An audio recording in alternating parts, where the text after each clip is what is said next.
Howdy folks, for today's video we are going to do a video response to one of the comments and one of my watchers slash listeners of the channel. And this one is for ZacA, who wrote in. He actually emailed me asking for just kind of a quick overview of the number 5 jungle carbine that I got. It's the Enfield number 5 that I got from Classic Firearms. I think it's maybe a couple months ago, and I saw them on there. I've always kind of wanted one, but they've always been expensive, and this one was still kind of, I mean, it was more expensive than I wanted to pay, but it was, I don't know, it seems like surplus rifles don't get any cheaper these days, or ever.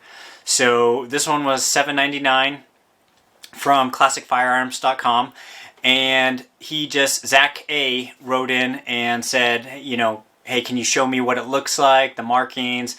Now, I will say I'm not an Enfield expert, and I don't ever claim to be or pretend to be. I just like old battle rifles, World War II, World War I, and I don't know, I just like collecting them.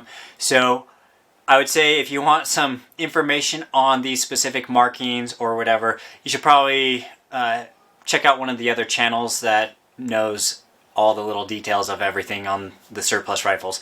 But I figured I would just do a quick overview showing the actual rifle itself, going over the condition, so that if someone else is wanting to buy one, then at least they can make a more informed choice.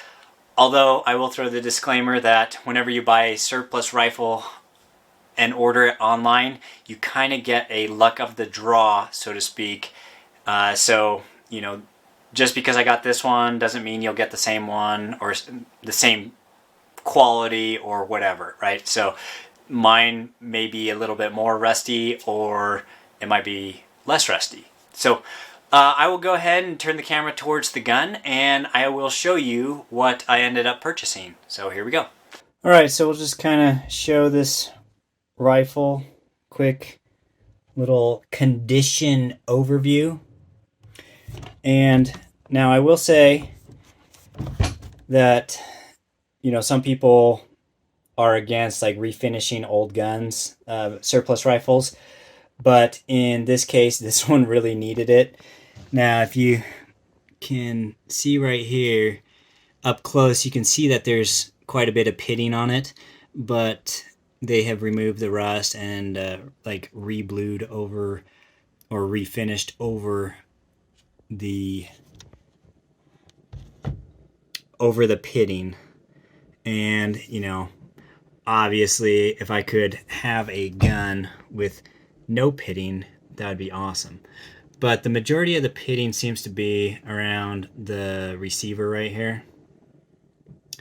And the wood condition, you can tell that it has been like refinished, but not to the degree that it took away all the character from the rifle. You can see little dings and dents, but overall the finish, it feels pretty smooth.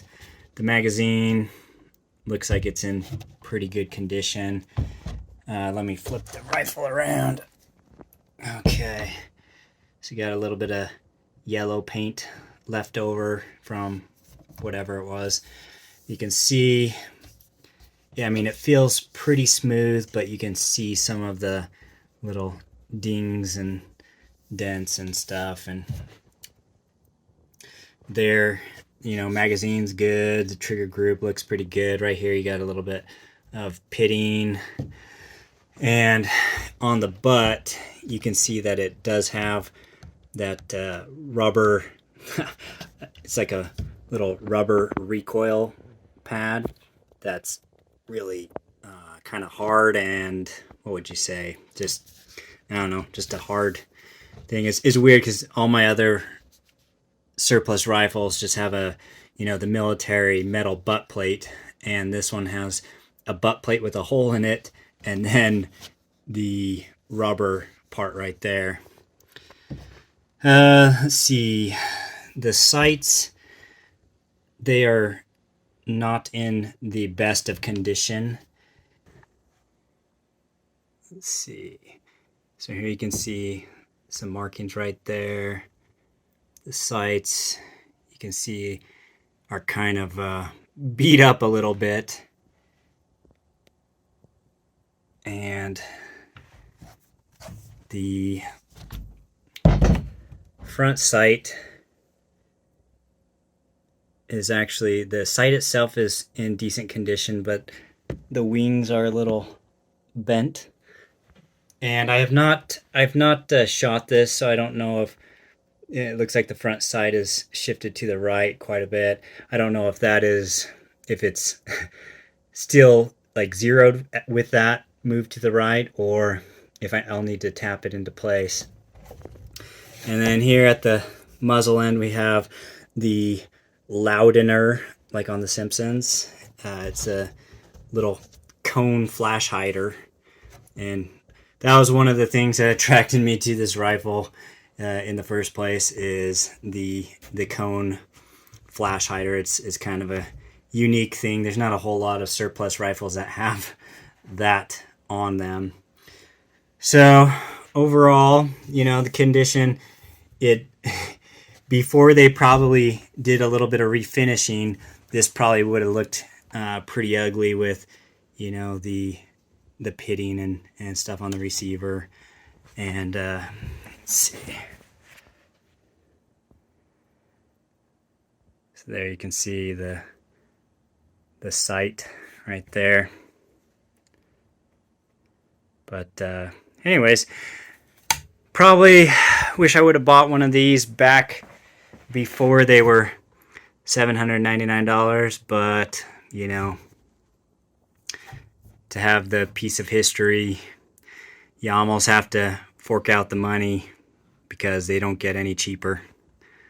So yeah, so hopefully ZacA, that answers your question on the condition of these rifles.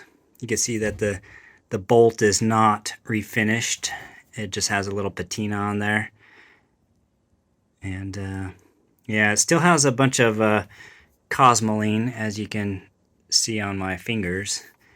So, but yeah. So anyways, that's a quick overview of this rifle, the Enfield number 5 from ClassicFirearms.com, and I hope, ZacA, that answers your questions. If you need some further pictures, just send me an email and I'll and let me know what you're looking at. Oh, and I forgot to mention how the bore is. I was gonna say the bore looks like it's not as bad as a rusted sewer pipe, but it's not as great as some of the others. So there's still rifling in the bore, but it's not as crisp as it should be.